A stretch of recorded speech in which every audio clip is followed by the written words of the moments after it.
Merci de nous écouter sur les réseaux synchronisés de Radio Mali. Il est 13h.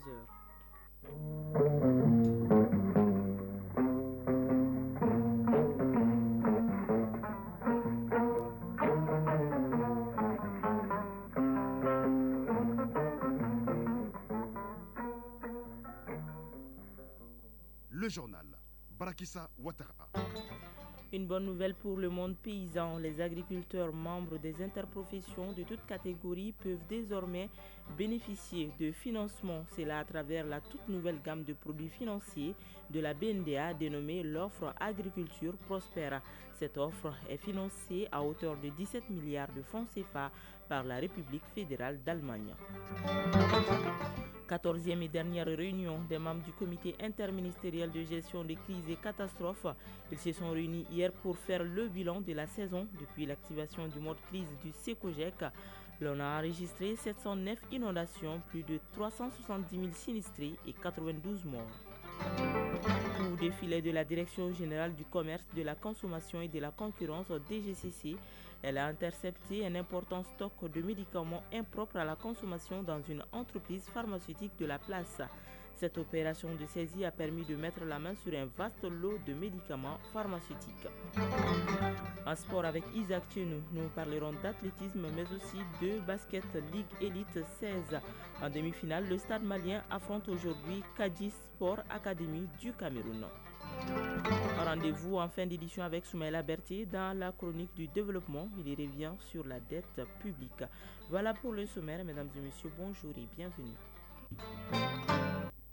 Lancement hier d'une nouvelle offre de la BNDA dénommée Agriculture Prospère. Il s'agit d'une gamme de produits financiers agricoles destinés aux interprofessions agricoles.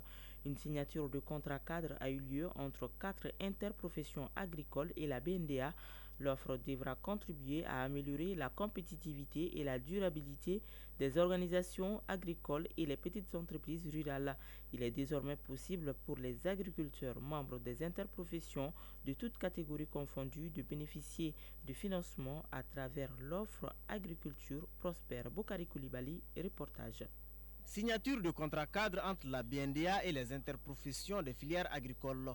Une collaboration qui annonce une nouvelle ère dans le développement du secteur agricole malien à travers une offre dénommée Agriculture Prospère. Badara Aliou Koulibaly, directeur général de la BNDA. L'offre Agriculture Prospère se décline en une nouvelle gamme de produits financiers agricoles très variés, intégrés et adaptés. Et cette offre vise à renforcer la compétitivité et la durabilité des exploitations agricoles.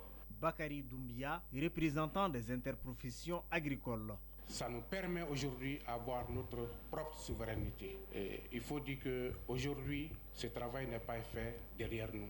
L'offre Agriculture Prospère entend toucher 15 000 producteurs et entreprises agricoles rurales.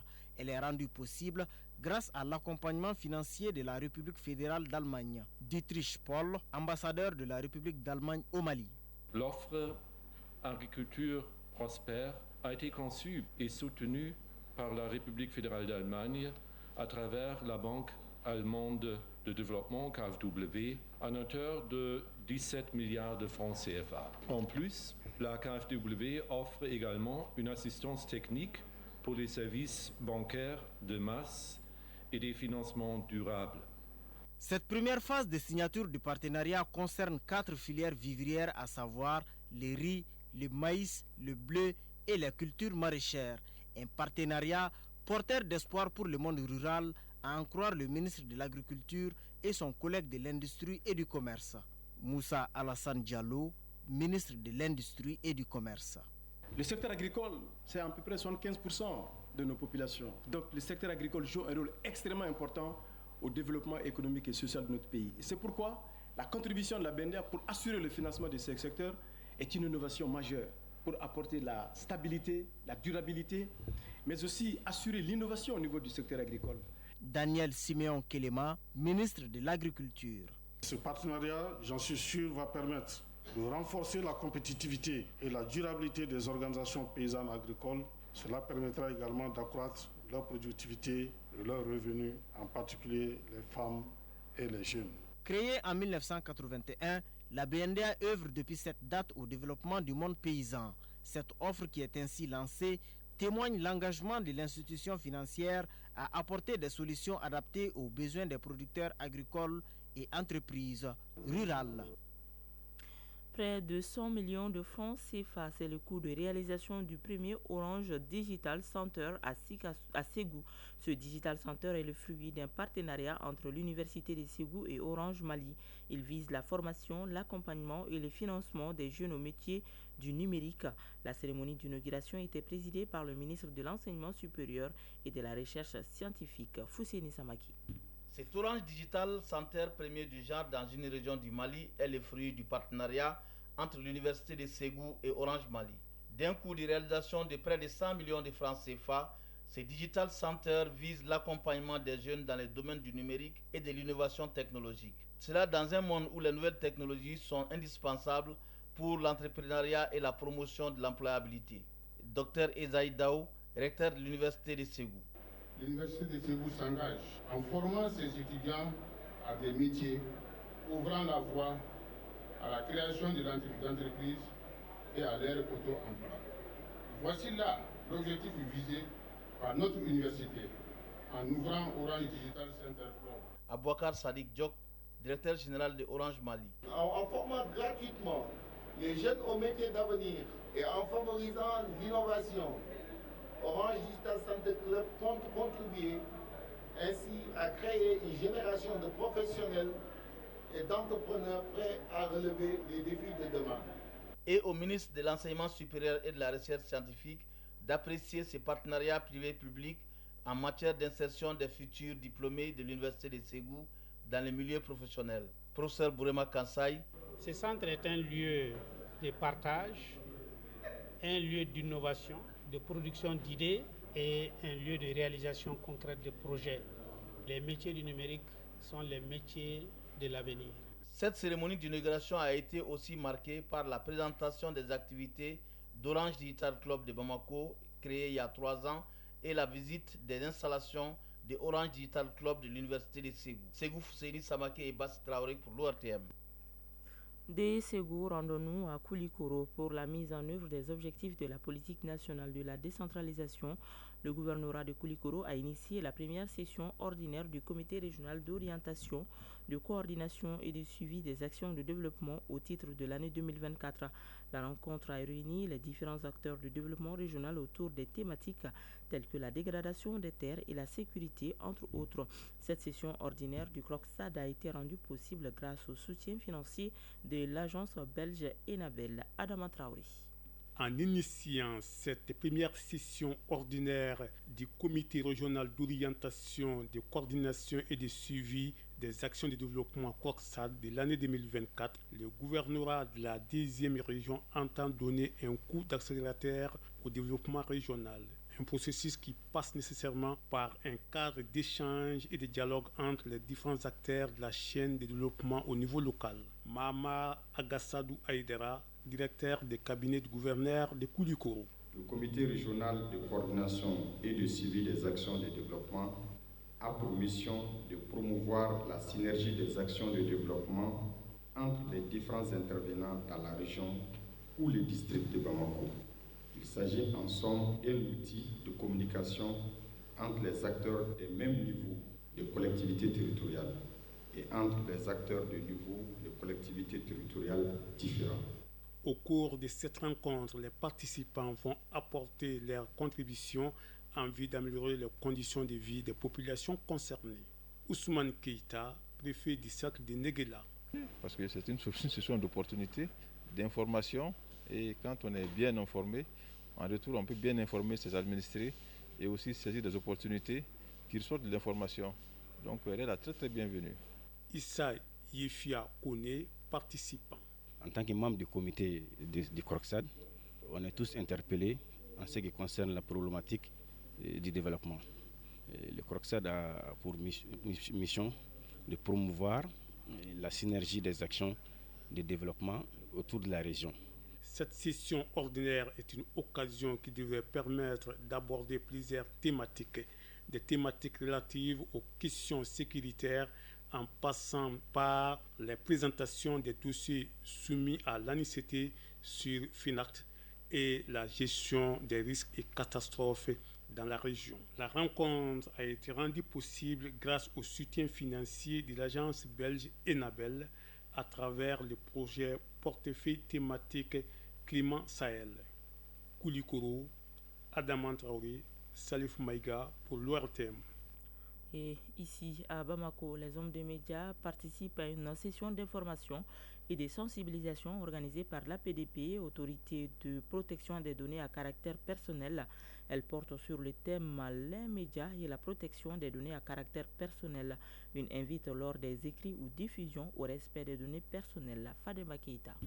En matière de médias, de presse écrite ou d'audiovisuel, de presse en ligne, et même des réseaux sociaux, les données à caractère personnel sont sacrées. Les échanges organisés autour du thème « Les médias et la protection des données à caractère personnel » animés par le secrétaire général de l'APDP, Autorité de protection des données à caractère personnel, précisent les risques qu'encourent ceux qui s'y adonnent. L'initiative qui va en droite ligne des missions de la HAC, Haute Autorité de la Communication, est une invite des médias au strict respect de la déontologie dans le domaine de traitement et de diffusion de l'information. Gaussou Koulibaly, président de la HAC, Haute Autorité de la Communication. Ça va contribuer à faire en sorte que les journalistes puissent savoir leurs limites en matière de livraison, si on peut parler ainsi, de l'information au public. Ça leur permettra aussi de prendre conscience des risques qui peuvent découler de leur production. Des plaintes relatives à la violation des données à caractère personnel sont quotidiennement adressées à l'APDP, Autorité de protection des données à caractère personnel. Professeur Mamoudou Samasekou, président de l'APDP, Autorité de protection des données à caractère personnel. Nous avons constaté par rapport à notre domaine un certain nombre de dérives. Nous avons dit qu'il faut qu'on prenne contact et avec la presse formelle et avec le monde des réseaux sociaux, permettez-moi cette appellation, pour pouvoir en fait leur permettre d'avoir la bonne information, savoir les frontières, ne pas dépasser dans le cadre donc, de ce droit de la protection des données personnelles. La session de sensibilisation et d'information des médias en cours, l'APDP les invite à plus de vigilance et de respect des libertés individuelles dans le traitement et la diffusion des informations. Je le disais, les membres du comité interministériel de gestion de crises et catastrophes se sont réunis hier pour la dernière fois dans les locaux du Centre de coordination et de gestion des crises SECOGEC. Cette 14e réunion a permis de faire le bilan de la saison et remercier les autorités et les partenaires dans le cadre de la gestion des crises et catastrophes de cette saison exceptionnelle. Reportage d'Aouda Kouni. Le Mali a connu une saison de pluie 2024 pas comme les autres, marquée par des inondations et de beaucoup de sinistrés. Activé depuis un moment, le comité interministériel de gestion des crises et catastrophes vient de mettre fin aux réunions du Centre de coordination et de gestion des crises et catastrophes SECOGEC en mode crise. Pendant cette période, le SECOGEC a enregistré 709 cas d'inondation, 370 442 personnes sinistrées.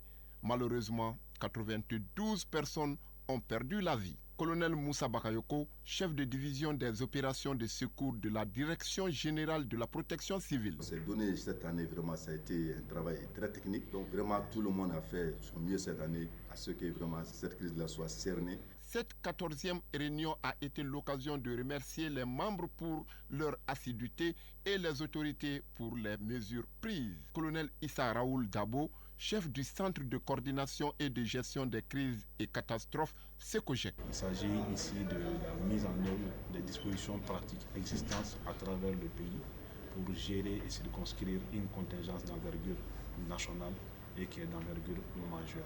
Pour rappel, la période d'activation du comité interministériel de gestion des crises et catastrophes portait sur la période du 1er juin au 30 octobre 2024. Elle a connu une prolongation. C'est pourquoi la rencontre de ce jeudi 7 novembre constitue la dernière pour une saison exceptionnelle. La Direction générale du commerce, de la consommation et de la concurrence a intercepté mercredi dernier un important stock de médicaments non conformes au sein de l'entreprise pharmaceutique Touchou Pharma, située dans le quartier de Nyarela, en commune 2 du district de Bamako. L'opération de saisie, qui s'est déroulée sous la supervision du sous-directeur du commerce intérieur et de la consommation et en présence des forces de l'ordre, a permis de mettre la main sur un vaste lot de médicaments pharmaceutiques. Agibi Koulibaly. La saisie a été effectuée à 2 niveaux, au siège de Touchou Farman à Nyarela et dans un de leurs entrepôts de stockage à Sotuba, où d'importantes quantités de produits pharmaceutiques étaient entreposés dans des cartons et des rayonnages. Constatant les irrégularités, le sous-directeur du commerce intérieur a pris des mesures immédiates, ordonnant à un agent d'afficher sur la porte du magasin une mention indiquant « fermé pour non-respect de la réglementation en matière de commerce et de protection du consommateur ».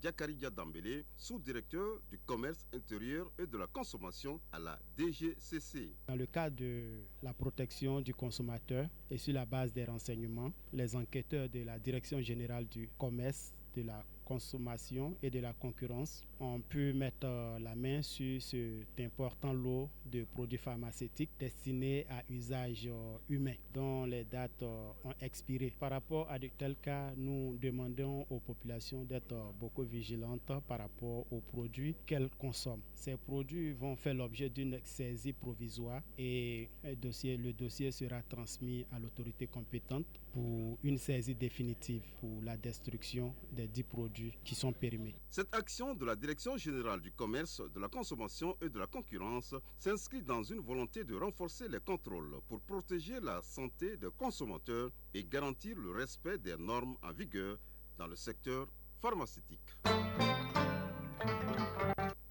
À présent, les nouvelles à l'international législatif au Sénégal. L'ancien président Macky Sall, à la tête de la coalition d'opposition Taku Walou, mène une campagne à distance depuis le Maroc à un réseau social, une première du genre dans le pays. Il avait pourtant affirmé prendre sa retraite politique après avoir quitté le pouvoir en mars dernier. Les tensions au Mozambique s'intensifient. Des milliers de manifestants ont de nouveau envahi les rues de la capitale, Maputo, pour dénoncer les résultats des élections générales du 9 octobre remportées par le Frelimo, parti au pouvoir depuis près de 50 ans. La manifestation était sous haute surveillance policière.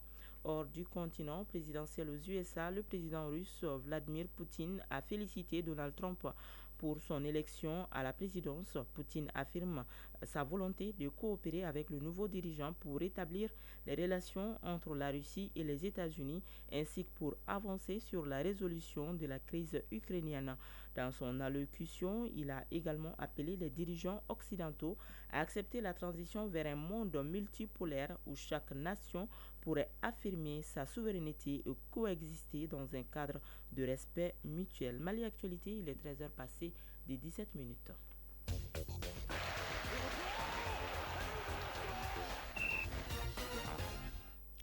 Sport, Basket Africa League Elite 16 en demi-finale, le Stade malien affrontera Kadi Sport Academy du Cameroun. Au plan local, le Comité national olympique et sportif du Mali, CNOSM, à travers la commission des athlètes, organise la 5e édition du Forum des athlètes ici à Bamako. Le résumé de l'actualité sportive avec Isaac Chenou. Le Comité national olympique et sportif du Mali, à travers la commission des athlètes, organise hier et aujourd'hui la 5e édition du Forum des athlètes ici à Bamako. Le thème de cette édition est « Responsabilisons les athlètes et leur entourage ». Le reportage est signé Brahima Diallo. Ce forum de 2 jours est l'occasion d'accompagner et former les athlètes pour l'amélioration de leurs performances.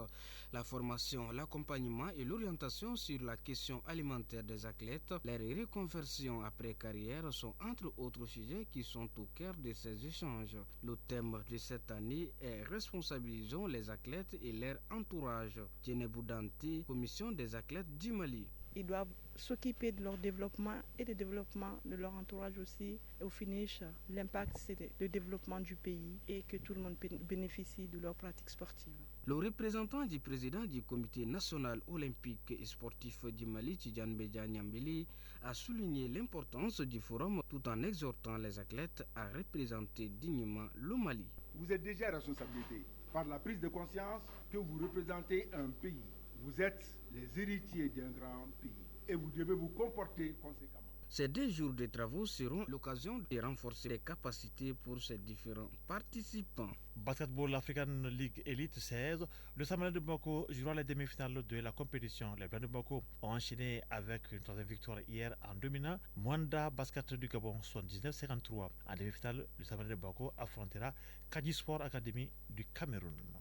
Football féminin, la CAF a annoncé hier jeudi dans un communiqué que le prize money de la Ligue des champions féminines 2024 allait s'élever à environ 2 350 000 $, environ 1 175 millions de francs CFA, soit une augmentation de 52%.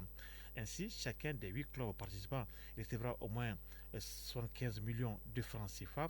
Le vainqueur recevra environ 300 millions de francs CFA. Le vice-champion d'Afrique répartira avec 200 millions de francs CFA. 8 équipes participeront au tournoi qui se tiendra du 9 au 23 novembre dans les villes d'El Jadida et Casablanca. Athlétisme pour terminer. La Cour de cassation a annulé les peines de prison de Pape Massata Diack, qui sera donc rejugé en cour d'appel pour corruption dans l'affaire du dopage russe qui date de 2011. C'est donc un rebondissement dans l'interminable affaire de corruption des anciens dirigeants de World Athletic. Dans son arrêt, la haute juridiction estime que l'ancien consultant marketing de la Fédération internationale d'athlétisme IAAF, devenu aujourd'hui World Athletic, doit être réjugé du chef de complicité de corruption passive, et la Cour d'appel de Paris n'ayant pas suffisamment motivé sa décision en le désignant coupable l'année dernière.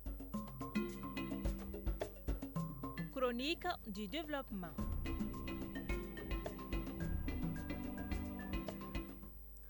La chronique du développement revient sur la dette publique. Presque tous les pays au monde, riches ou pauvres, font des emprunts pour faire face à des déficits budgétaires. Selon des données de la Banque mondiale et du FMI en 2024, le Japon est le pays le plus endetté au monde avec 256% de son PIB, suivi du Soudan avec 255%.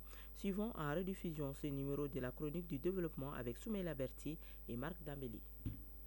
Un État peut faire recours à des emprunts de capitaux auprès d'une institution bancaire sous-régionale ou auprès d'un organisme financier international pour combler un déficit budgétaire. Dans ce processus, le pays concerné doit contracter une dette appelée dette publique. Alors, qu'est-ce qu'une dette publique et quelle différence y a-t-il entre une dette intérieure et une dette extérieure? La réponse avec Modibo Mahamadou, économiste. La dette publique est l'ensemble des engagements financiers sous forme d'emprunts contractés par un État, ses collectivités, ses organismes et ses entreprises. C'est tout cela qu'on appelle la dette publique. La différence entre la dette publique intérieure et la dette publique extérieure, c'est comment les emprunts sont contractés dans quel genre de monnaie. Donc la dette publique intérieure, ce sont les emprunts contractés par l'État et ses démembrements en monnaie locale. Mais par contre, les emprunts contractés en monnaie étrangère, surtout en devise, ça c'est la dette publique extérieure. Si la dette publique est censée résoudre un problème budgétaire d'urgence, il n'en demeure pas moins qu'elle impacte le fonctionnement budgétaire du pays emprunteur. Quand un État est endetté, évidemment, il y a ce qu'on appelle l'encours de la dette, c'est-à-dire ce qui lui reste à payer, parce qu'il y a des remboursements qui sont échelonnés dans le temps. Donc il y a des intérêts à payer, parce que chaque dette vient avec un intérêt à payer, ce qu'on appelle le service de la dette. Donc plus vous êtes endetté, plus le service de la dette est élevé. Donc quand le service de la dette est élevé et que vous devez rembourser plus, soit en monnaie locale, soit en monnaie étrangère, ça diminue votre marge de manœuvre en termes de dépenses budgétaires. Parce que si vous avez un budget de 1000 milliards de francs CFA et que vous avez un service de la dette de 300 milliards, évidemment, ça fait beaucoup. Pour bénéficier d'un emprunt, un État doit répondre à un certain nombre de critères dits de convergence macroéconomique. Il existe 3 critères de convergence de premier rang. Mais dans l'espace IMOA, il y a un qui paraît plus déterminant. Modibo Mahamadou, économiste. L'un des critères de convergence macroéconomique de l'Union économique et monétaire ouest-africaine, c'est-à-dire les 8 pays qui ont en partage le franc CFA, concerne la soutenabilité de la dette. Et ce critère dit que la dette publique des États membres, l'encours de cette dette publique ne doit pas dépasser 70% du produit intérieur brut. Actuellement, du Mali, nous sommes à environ un peu plus de 50% du PIB qui est constitué de dette publique, environ 53%. Si vous vous empruntez de l'argent et que vous l'utilisez pour financer des investissements productifs, des projets structurants, évidemment, cela va générer un retour sur l'investissement qui vous permettra de rembourser cette dette. Mais par contre, si vous financez votre fonctionnement avec de la dette publique, qu'elle soit intérieure ou extérieure. Et évidemment, cela ne va pas générer beaucoup de retours sur l'investissement. Et maintenant, pour rembourser le service de la dette et l'encours, vous allez avoir des difficultés et donc cela va créer des problèmes de la dette comme on le connaît en ce moment dans beaucoup de pays du monde et dans quelques pays africains. Et apparemment, il y en a 9 sur 54 qui sont dans une situation critique à cause de leur endettement. Assurément, très peu de pays au monde, développés ou non, peuvent se passer de la dette publique. En 2024, le Japon, 4e puissance économique mondiale, est le pays le plus endetté au monde avec 256% de son PIB, suivi du Soudan, l'un des pays les moins avancés de la planète, avec 255% de son PIB. Retrouvez donc cette édition sur nos plateformes digitales pour vous dire que c'est la fin de cette édition qui vous a été présentée par Barakissa Ouattara. Elle a été réalisée par Awa Traoré sous la coordination de Ousmane Dao. La mise en onde est assurée par Alima Ouattara. À la mise en ligne, Badi Touré. Merci à vous de l'avoir suivi. Prochain rendez-vous avec les infos, c'est à 19h30 avec Soumaïla Berté. D'ici là, juste après ce journal, vous pourrez suivre les avis et communiquer avec Fatim Dambélé. Bonne suite de programme.